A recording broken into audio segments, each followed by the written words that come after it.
오늘 찬양대가 제가 말씀한 말씀과 너무나도 연결이 잘 되어졌습니다. 참 이럴 때 말씀 전하기 전에 제가 먼저 감동이 되어집니다. 감사합니다. 미국에 있는 시카고에서 한 달 정도 보낸 적이 있습니다. 후배 목사가 자동차를 주어서 제가 자동차를 시카고에서 운전을 했습니다. 한 번은 반대쪽에 있는 교회에 예배를 드리고 돌아오는 길이었습니다. 알려준 대로 왔으면 되는데 제가 알려준 곳을 지나쳤어요. 제가 기억하기로 127의 A였는데 127의 B로 나오게 되어졌습니다. 도저히 길을 찾을 수가 없는 거예요. 한참을 헤매다가 가까이 있는 경찰에게 물어보았습니다. 제가 영어를 전혀 잘 못합니다. 온갖 손짓 발짓으로 말을 하고 그리고 종이에 쓴 주소를 보여주었습니다. 그랬더니 경찰이 웃으면서 자기 차를 따라오라는 거예요. 그래서 경찰차를 따라갔더니 친절하게 그 대학에 있는 기숙사까지 잘 안내를 해 주었습니다. 나중에 알고 보니 그 주변을 뺑뺑 돌았더라고요. 그때 참으로 경찰이 고마웠습니다. 사람이 살아가는 것은 길을 걸어가는 것과 같습니다.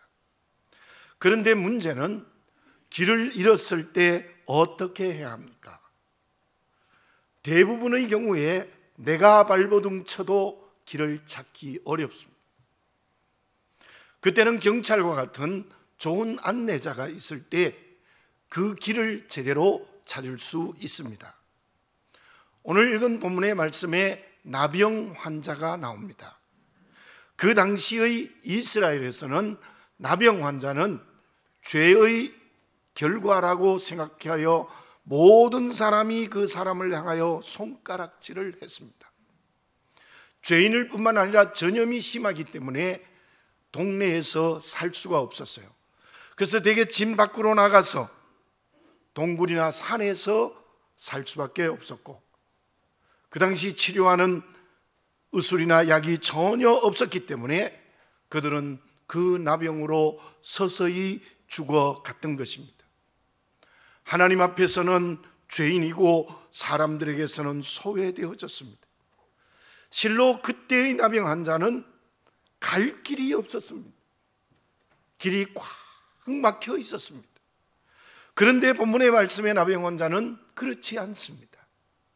그렇게 막혀 있는 길을 여는 길을 찾는 역사가 일어났습니다. 무엇으로? 누구에게서 그 길을 찾았습니까? 예수님 앞에 나옴으로 말미암아, 주님 앞에 나옴으로 말미암아 그의 막혔던 인생의 길을 활짝 열어젖힌 모습이 오늘 본문의 말씀의 내용입니다. 나는 누구입니까? 죄로 죽었던 길이 없는 인생입니다. 어쩌면 오늘 본문의 말씀에 나타난 나병 환자보다도 더 비참하게 살아가는 인생이었습니다. 그런데 그 길을 주님이 찾아주셨습니다. 주님이 내 죄를 대신해서 십자가를 지시고 죽으심으로 말미암아 저와 여러분들은 사망에서 생명으로 옮겨졌습니다. 생명의 길을 걷게 되어졌습니다. 오늘 이 예배에 참석한 여러분들 중에 아직도 그 죄로 죽음의 길을 걸어가고 있습니까? 그 죄로 죽음의 길을 여는 길은 주님밖에 없습니다. 주님 앞에 서시기를 바라겠습니다. 십자가 앞에 서시기를 바라겠습니다. 그래서 그 주님을 만나시기 바랍니다. 그렇게 되면 닫힌 죽음의 길에서 열린 생명의 길을 걸어갈 수 있습니다. 그런데 죽음에서 생명의 길로 변화되어 가는 우리에게도 길이 막혀지고 길을 잃어버릴 때가 있습니다. 어떤 환경 때문에 길을 잃어버립니다. 관계 때문에 길을 찾지 못하고 있습니다. 그것이 경제적인 어려움일 수도 있습니다. 건강의 문제일 수도 있습니다. 부부의 문제일 수도 있습니다. 자녀의 문제입니다. 어떻게 해야 합니까? 그때 다른 것 앞에 서면 안 됩니다. 자기 앞에 서도 안 됩니다. 다른 사람 앞에 서도 안 됩니다. 세상의 가치 앞에 서도 안 됩니다. 나병 환자처럼 예수님 앞에 서야 합니다. 모세와 이스라엘 백성들이 홍해 앞에 섰습니다. 앞에는 음실거리는 홍해입니다. 뒤에는 애굽의 군대가 쳐들어오고 있습니다. 이제는 더 이상의 길이 없습니다. 물에 빠져 죽든지 아니면 바로의 군대에게 생명을 잃어버려야 되는 가지도 뒤돌아서지도 못하는 참으로 막힌 길이었습니다. 그때 모세는 누구에게 썼습니까? 자기 앞에 서지 않았습니다. 바로 앞에 서지도 않았습니다. 홍해 앞에 서지도 않았습니다. 60만의 백성들 앞에 서지도 않았습니다. 그는 오직 하나님 앞에 섰습니다. 그때 하나님이 어떻게 하셨습니다? 홍해를 육지처럼 건너게 하시며 길을 열었습니다. 바로의 군대는 모두 홍해에 수장되어졌습니다. 길을 열어주시는 분은 오직 하나님이셨습니다. 롯은 자기의 종들과 삼촌 아브라함의 종들이 싸우는 위기에서 어디에 섰습니까? 자기의 욕심 앞에 섰습니다. 그래서 저 요단들 앞에 섰던 것입니다. 하나님 앞에 서지 않았습니다. 그 결과로 이스라엘의 원수인 하나님의 백성에서 제외된 모압과 암몬 족속의 조상이 되고 말았던 것입니다. 나는 지금 어디에 서 있습니까? 누구 앞에 서 있습니까? 저와 여러분들은 저 영원한 구원과 상급이 있는 천국 가는 순례자들입니다. 어떤 위기에서도 오늘 지금 현재 우리가 서야 할 자리는 예수님이십니다. 그때 막히고 닫힌 길도 하나님께서 열어주시는 큰 은총을 받게 될 줄로 믿습니다. 그러면 어떤 위기에도 주님이 길을 열어주신다면 주님 앞에서 해야 될 것이 있습니다. 그것이 무엇입니까? 스승이 정원에서 흙을 고르고 있었습니다. 단단한 흙이 있었습니다. 그때 옆에 있는 제자에게 스승이 이렇게 말했습니다. 이 흙에 물을 부어 보아라.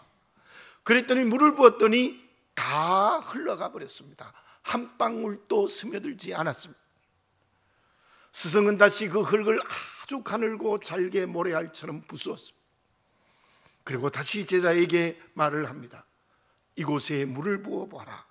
그랬더니 흙이 물에 잘 스며들었습니다. 이제 이 흙에 씨를 뿌리면 싹이 나고 그리고 꽃이 피고 열매가 맺혀지게 될 것이다. 그처럼 너의 마음도 이 흙처럼 단단히 굳어져 있으면 안 되고 가늘게 부서져야 된다라는 말을 했다는 것입니다. 인생의 길에서도 성공하기 위해서는 어떻게 해야 합니까? 마음이 부서져야 됩니다. 마음이 단단해 있으면 안 된다는 것입니다. 마음이 단단한 곳에는 꽃이 피고 열매 맺지 못합니다. 마음이 고르게 부서질 때 그곳에 꽃이 피고 열매 맺는 인생이 될 수 있습니다. 하나님이 닫힌 문을 열어주십니다. 주님이 막힌 길을 열어주십니다. 성령이 높은 산을 넘어가게 하십니다. 그렇다면 우리는 어떻게 할 때 주님 앞에 서는 것입니까? 그것은 우리의 마음의 문제입니다. 마음이 고르게 부서져야 됩니다. 마음이 굳어 있으면 주님 앞에 설 수가 없다는 거예요. 40절을 봉독합니다.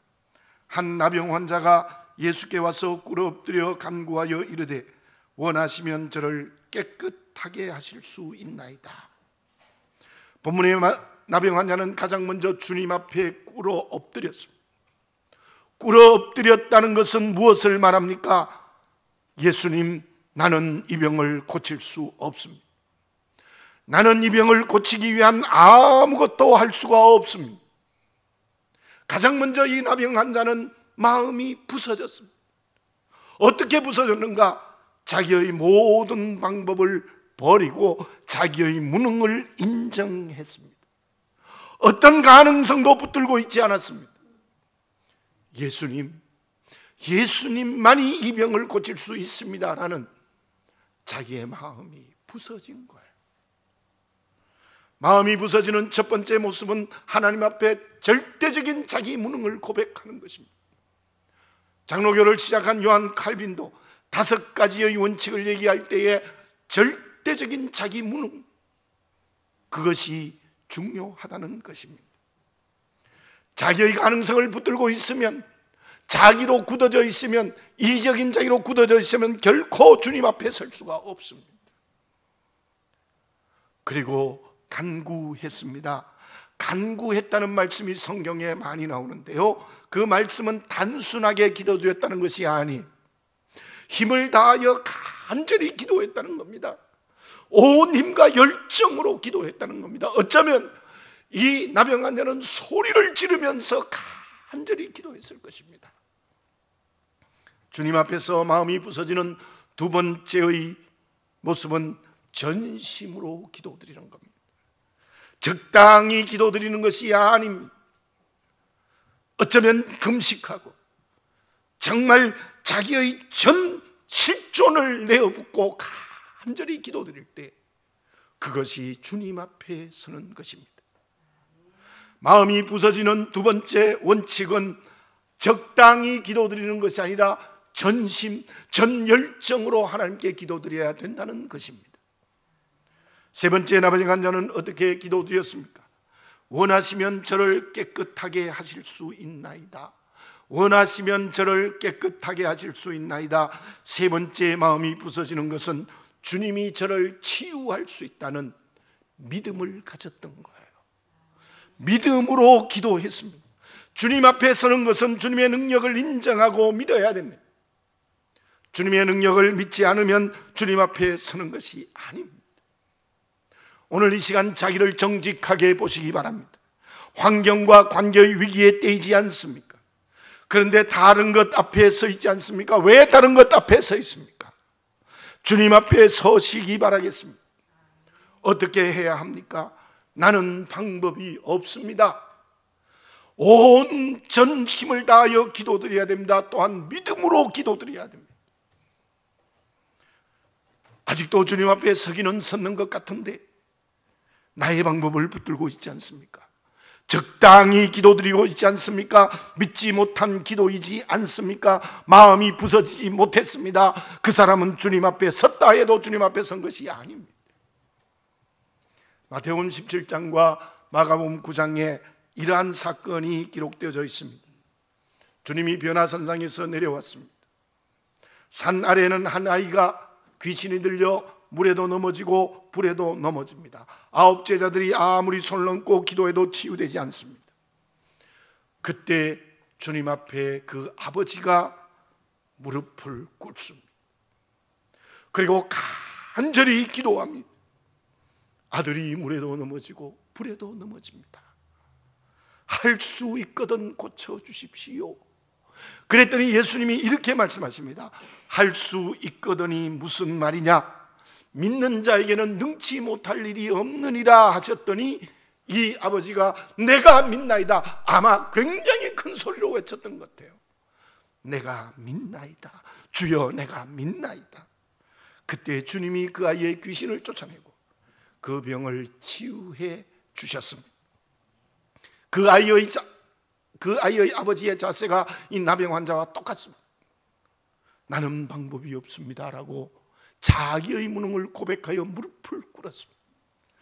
간절히 온 힘을 다하여 기도드렸습니다. 내가 믿나이다라는 믿음의 고백을 했습니다. 그 세 가지의 자세가 주님 앞에 섰던 것입니다.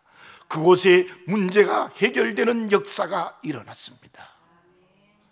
주님 앞에 서는 것이 무엇입니까? 사람을 감동시키는 것이 아니라 주님을 감동시켜야 되는 것입니다. 바리새인들이 하나님 앞에 어떻게 섰습니까? 금식할 때 얼굴에 회칠을 하고 시장에 돌아다녔습니다. 기도드릴 때 했던 말을 반복하는 증언 부언하는 형식적 기도를 드렸습니다. 왜 그렇게 했습니까? 그 바리새인들은 하나님 앞에 서지 않고 자기 앞에 섰고 세상 사람들 앞에 섰던 것입니다. 주님이 그들에게 무엇이라고 말씀하셨습니까?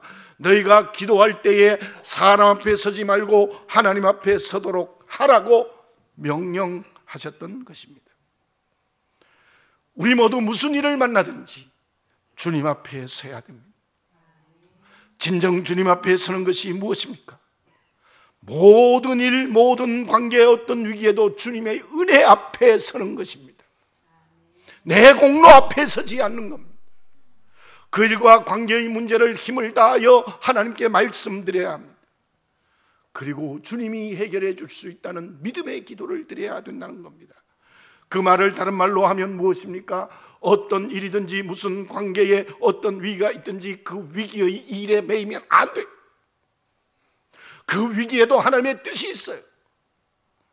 그 문제를 주님 앞에 가지고 나가야 된다는 거예요. 그리고 오직 주님께만 집중해야 합니다. 다른 곳에 눈을 돌리면 안 된다는 거예요. 물론 경제적인 문제는 물질로 해결해야 합니다.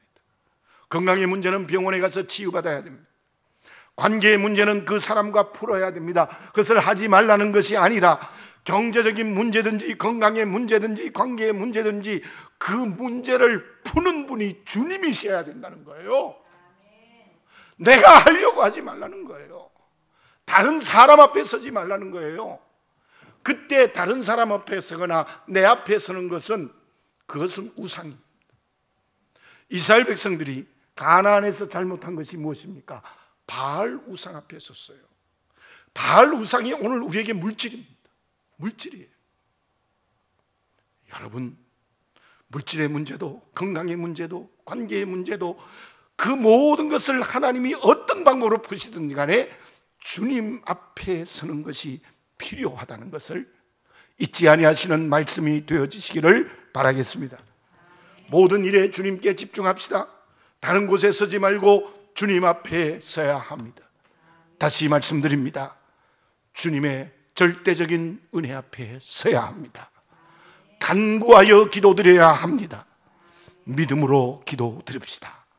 그때 주님께서 그 모든 위기의 곳에 하나님의 뜻이 있기 때문에 가장 좋은 것을 주실 줄로 믿습니다. 그 사람이 진정 살아있는 그리스도인입니다. 그러면 주님 앞에 서기 위하여 마음이 부서지는 세 가지가 필요하다고 하는데, 마음이 부서지는 세 가지가 있어서 주님 앞에 진정으로 서기 위해서는 무엇이 제대로 되어야 할까요? 어떤 목사님이 쓴 칼럼에서 이런 이야기를 읽어보았습니다. 그 교회에 어떤 집사님이 전도를 너무 잘해요. 1년에 수십 명씩 이렇게 정착하도록 만들어요.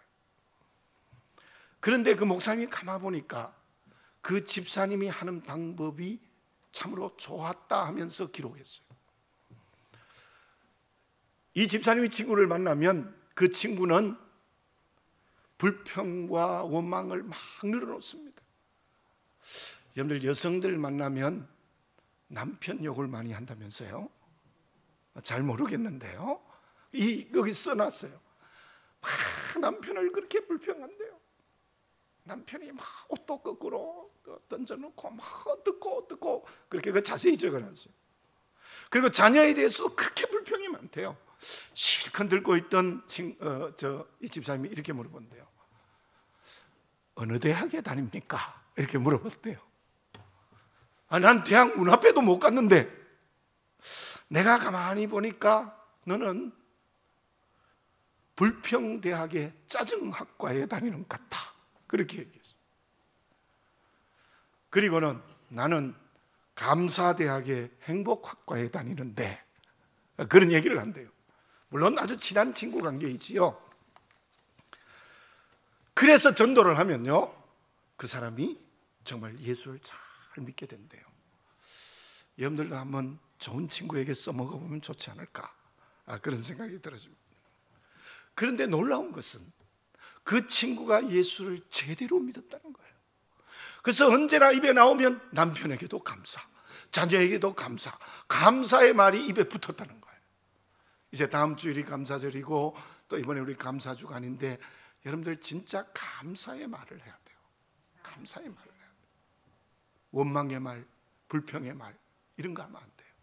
성암교회 교인인데 밖에 나가면 우리 교회에 대해서 원망하고 불평하는 말 하면 안 돼요. 자기 얼굴에 침 뱉는 거죠. 우리 어머님이 그런 말을 많이 하셨어요. 우리 집안의 문제를 밖에 나가서 이야기하면 안 된다. 우리 집안에 있는 모든 어려움은 담밖에 넘어가면 안 된다고 많이 말씀하셨던 기억이 나요. 그래서 아마 어머님이 그걸 가슴에 안고 사셔서 화병이 생기지 않았나 그런 생각도 제가 들 때가 있어요. 자, 어쨌든 주님 앞에 서기 위하여 우리가 가장 먼저 가져야 될 덕이 있습니다. 무엇입니까? 말이 거듭나야 돼요. 말이 거듭나지 않으면 주님 앞에 설 수 없어요.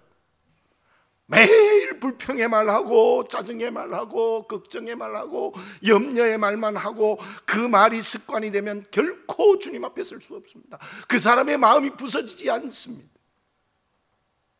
그 사람이 정말 하나님의 은혜 앞에 서고 간절히 기도하고 믿음으로 기도 못해요. 오늘 본문의 말씀 40절의 나병 환자는 무엇이 제대로 된 겁니까? 말이 제대로 된 거예요. 말이. 원하시면 저를 깨끗게 하실 수 있나이다. 제가 앞에서도 얘기했지만 그 말은 무슨 말입니까? 불신의 말이 아니라 주님이 치유할 수 있다는 믿음의 말을 한 거예요. 우리의 말이 가장 먼저 믿음의 말로 거듭나야 될 줄로 믿습니다. 믿음의 언어로 거듭나야 될 줄로 믿습니다. 안 된다는 불신의 말이 습관이 되면 안 됩니다. 저도 그런 적이 있어요. 죄송합니다. 아무리 기도해도 안 되니까 어떨 때는 새벽 기도하며 자동차를 타고 가면서 기도한다고 되겠냐 이런 생각이 들 때가 있어요. 저도요. 낙심할 때가 있어요. 그거 안 되는 거예요. 제가 죄예요. 그게요. 그리고 안 될 거야. 뭐 하나님도 이 문제를 해결할 수 없어. 물어봅니다. 하나님 전능하신 줄 믿으십니까? 하나님이 못할 일이 없다는 것을 믿으십니까? 그런데 왜 불신의 말을 해요? 안 되면 기다려요. 30년 아무리 자녀 때까지 기다려요. 하나님이 그때 응답하실 수도 있어요. 우리는 믿음의 말을 해야 됩니다. 주님께서 변화산 아래의 아이를 치유하시고 제자들에게 무슨 말씀을 하셨습니까? 9 제자들이 아무리 기도해도 치유되지 않았어요. 그 제자를 향하여 주님은 마태복음 17장 20절에서 이런 말씀을 하십니다. 만일 너희에게 믿음이 겨자씨 한 알만큼만 있어도 이 산을 명하여 여기서 저기로 옮겨지라 해도 옮겨질 것이요 너희가 못할 것이 없으리라. 저를 따라서 한번 해볼까요? 너희가 못할 것이 없으리라. 아멘. 아멘. 주님의 말씀은 너희가 믿음의 말을 하지 않았다는 거예요. 믿음의 말을 하면 아이를 치유할 수 있다는 거예요. 믿음의 말을 하면 산도 바다에 옮겨지는 역사가 일어난다는 거예요. 요엘서 3장 10절에 보면 약한 자도 이르기를 나는 강하다 할지어다. 여러분들 내가 아무리 약해도 하나님의 능력으로 강하다는 말을 하라는 거예요. 주님은 전능하십니다. 그 주님은 나의 영적 신랑입니다. 어떤 말을 해야 합니까? 믿음의 말을 하시기 바랍니다. 내 생각과 환경과 관계로는 안 될 것 같아도 주님의 능력으로는 못할 것이 없다는 믿음의 말을 하는 그리스도인이 되어져야 될 줄로 믿습니다. 그 사람이 주님 앞에서는 그리스도인입니다. 그때 주님께서는 41절에 보면 불쌍히 여기셨어요. 응답하신 거죠. 너의 아픔이 나의 아픔이 되셨어요. 그리고 손을 내밀어 그에게 대신 거예요. 여러분들 나병 환자에게 손을 대면 그 사람도 부정하게 돼요. 그 당시에는 절대로 안 되는 거예요. 근데 예수님은 그 나병 환자의 손을 대신 무엇이라고 말씀합니까? 내가 원하노니 깨끗함을 받으라. 내가 원한다. 너가 원하시면 깨끗하게 하실 수 있다고 믿음의 말을 했으니 내가 원하노니 깨끗함을 받으라. 곧 나병이 그 사람에게 떠나가고 깨끗하여진지라. 아멘입니다. 믿음의 말을 했더니 믿음의 말의 응답으로 불쌍히 여기시고 손을 대시고 그리고는 깨끗이 치유하는 역사가 일어났습니다. 이 경험을 성령으로 우리가 날마다 체험하며 살아가는 그리스도인이 되어져야 될 줄로 믿습니다. 그 사람이 주님 앞에 서는 사람입니다. 그 후에 43절 44절을 제가 다시 한번 읽어보겠습니다. 곧 보내시며 엄히 경고하사 이르시되 삼가 아무에게 아무 말도 하지 말고 가서 내 몸을 제사장에게 보이고 내가 깨끗하게 되었으니 모세가 명한 것을 드려 그들에게 입증하라 하셨더라. 이제 예물을 드려서 모세에게 검사받아서 나병 환자도 깨끗하게 됐다는 증명받으라. 그리고 아무에게도 말하지 말라. 그렇게 말했어요. 그런데 45절 상반절에 보니까 그러나 그 사람이 나가서 이 일을 많이 전파하여 널리 퍼지게 하니, 주님이 그렇게 말씀하셨음에도 불구하고 그 환자는 나아가서 치유받은 일을 많은 사람에게 전파했다고 기록하고 있습니다. 무슨 말입니까? 주님의 이름을 증거하는 말을 했습니다. 전도하는 말을 했습니다. 전파하는 말을 했습니다. 여러분, 우리가 주님 앞에 믿음의 말을 하여 응답받았으면 우리는 이제 그 주님의 이름을 증거하는 전파의 말을 해야 될 줄로 믿습니다. 물론 직접 주님의 이름을 증거하는 말을 해야 합니다. 그와 함께 이 말씀을 넓게 해석하면 모든 일이 그리스도인의 말이 습관이 되어야 됩니다. 하나님의 자녀다운 말을 해야 됩니다. 믿음의 모범에서 가장 중요한 것이 말입니다. 물론 행동이 잘못되어도 좋다는 말이 아닙니다. 행동이 하나님의 자녀답게 되기 위하여 먼저 말의 모범이 되어야 합니다. 진실한 말을 해야 돼요. 거짓된 말을 하면 안 돼요. 덕을 이루는 말을 해야 돼요. 공동체를 깨뜨리는 말을 하면 안 됩니다. 부드러운 말을 해야 됩니다. 거친 말을 하지 맙시다. 그러한 우리의 말을 통하여 주님의 이름이 전파되게 해야 합니다. 직접 주님의 이름을 전파합시다. 가까이에서 멀리까지 복음을 증거해야 됩니다. 마가복음 5장에 예수님께서 귀신 들린 청년을 치유시킨 사건이 있습니다. 그때는 주님이 오늘 본문과는 반대예요.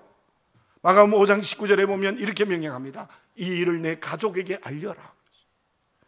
그랬더니 20절의 청년은 그 말씀에 순종하여 예수께서 자기의 행하신 큰일을 대가볼리 전체에 알렸어요.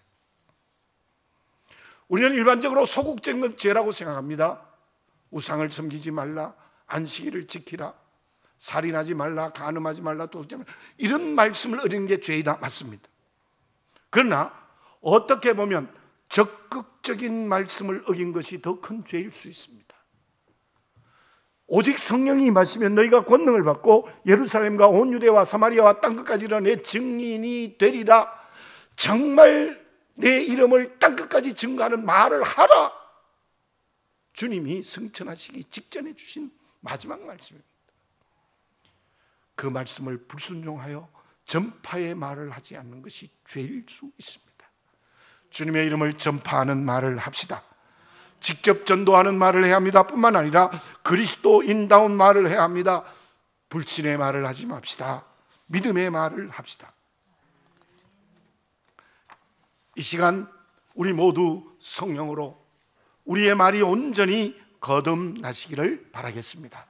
그 사람이 마음이 부서지는 주님 앞에 서는 사람이 될 수 있는 것입니다. 그때 주님 앞에 서는 사람을 통하여 어떤 역사가 일어납니까? 45절 마지막에 이러한 말씀이 있습니다. 오직 바깥 한적 한 곳에 계셨으나 사방에서 사람들이 그에게로 나오니라. 바로 이 사람이 여러 사람에게 주님의 이름을 증거했기 때문에 주님은 피하여 한적한 곳에 계셨는데도 수많은 사람이 주님 앞으로 모였습니다. 주님 앞에 선 한 사람을 통하여 수많은 사람들이 주님 앞에 모여오는 역사가 일어나는 것입니다. 내가 그런 사람이 되시기를 바라겠습니다. 실로 그 사람은 주님의 축복의 통로입니다. 여호와 하나님 앞에, 주님 앞에 정말 은혜로 또한 간절히 또한 믿음으로 기도하는 마음이 온전히 부서지는 사람, 그 사람의 말이 믿음의 말을 하고 복음 증거의 말을 하면 그 사람은 하나님이 쓰시는 축복의 통로가 될 수 있을 줄로 믿습니다. 그 사람을 통하여 구원받는 역사가 일어나고 그 사람을 통하여 하나님의 나라가 확장되는 역사가 일어날 줄 믿습니다. 제가 최근에 참으로 감동을 받은 책이 한 권 있습니다. 이야기를 좀 다 하고 싶은데 나중에 어떻게 기회가 되면 설교 때 얘기하고 그 결과를 한번 말씀드리겠습니다. 중국의 문호인 후스가 쓴 하버드 선생전이라는 소설이 있습니다. 그 소설에서 말하는 메시지가 이러합니다. 말을 대충 하고 대충 듣지 말라. 대충한 말 때문에 생명을 잃을 수도 있다. 실제로 그 주인공이 말을 대충 해서 죽었어요. 말을 제대로 분명하게 하라. 그것이 인생에 성공하는 길이다라는 메시지가 그 소설 속에 있어요.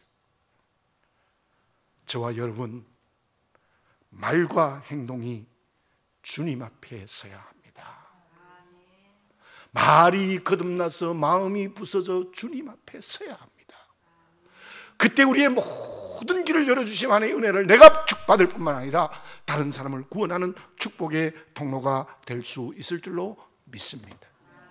지금 여러분들은 어디에, 누구 앞에, 무엇 앞에 서 있습니까? 기도드리겠습니다. 사랑하는 아버지 하나님, 내 자신을 보게 해 주시옵소서. 아직도 내 가능성을 붙들고 있지 은혜 앞에 서지 않습니다.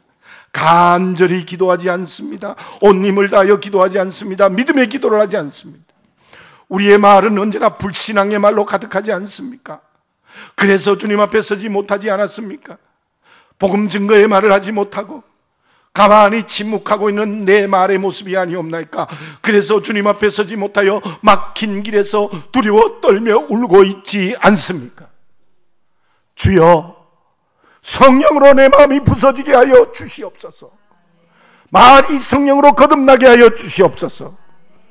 그리하여 주님 앞에 서서 그 막혀있는 길을 뚫어주시는 주님의 은총을 체험하고 내가 이 세상을 변하게 하고 사람을 구원하고 세상을 하나님의 나라로 만드는 축복의 통로가 되게 해 주시옵소서. 아버지 하나님, 다른 것, 그 누구, 그 무엇 앞에도 서지 말고 예수님 앞에 서게 하여 주시옵소서. 예수님의 이름으로 기도드립니다. 아멘.